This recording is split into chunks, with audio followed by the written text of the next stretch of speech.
ஒரு constable திருநெல்வேலியிலிருந்து Chennai DGP அலுவலகத்திற்கு வருகிறார். அவருக்கு ஒரு கால் இல்லை. செயற்கை கால் பொருத்தியிருக்கிறார்கள். கைத்தடியை பிடித்துக் கொண்டு நடந்து வருகிறார். அன்று காவல்துறையின் கிரீவன்ஸ் டே. காவல்துறையில் உள்ள ஒவ்வொருவரின் கோரிக்கைகளை கேட்டு அதை நிறைவேற்றும் நாள்.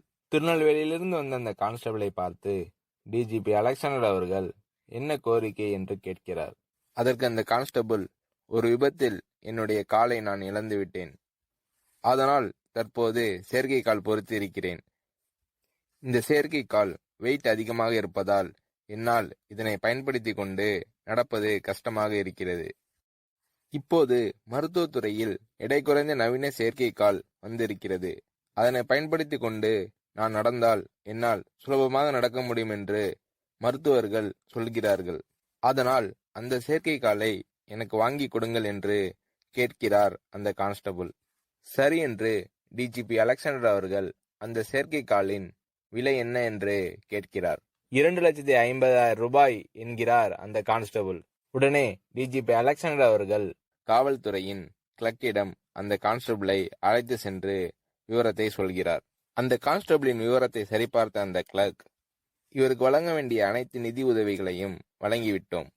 இவரின் கோட்டா முடிந்துவிட்டது. அதனால் இவருக்கு இனிமேல் பணம் வழங்க முடியாது.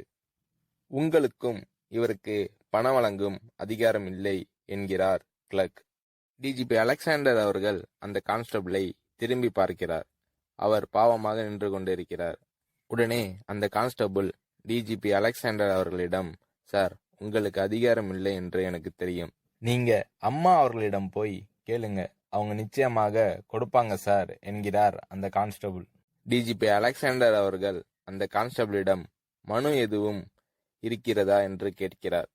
உடனே அந்த கான்ஸ்டபிள் தான் அம்மா அவர்களுக்கு எழுதி வைத்திருந்த மனுவை டிஜிபி அலெக்சாண்டர் அவர்களிடம் கொடுக்கிறார்.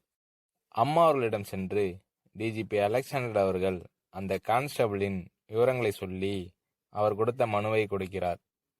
அந்த மனுவை படித்த அம்மா அவர்கள் டிஜிபி அலெக்சாண்டர் அவர்களுக்கு சிறப்பு அதிகாரம் வழங்கி அந்த கான்ஸ்டபிளுக்கு 2,50,000 ரூபாயை வழங்க உத்தரவிடுகிறார்.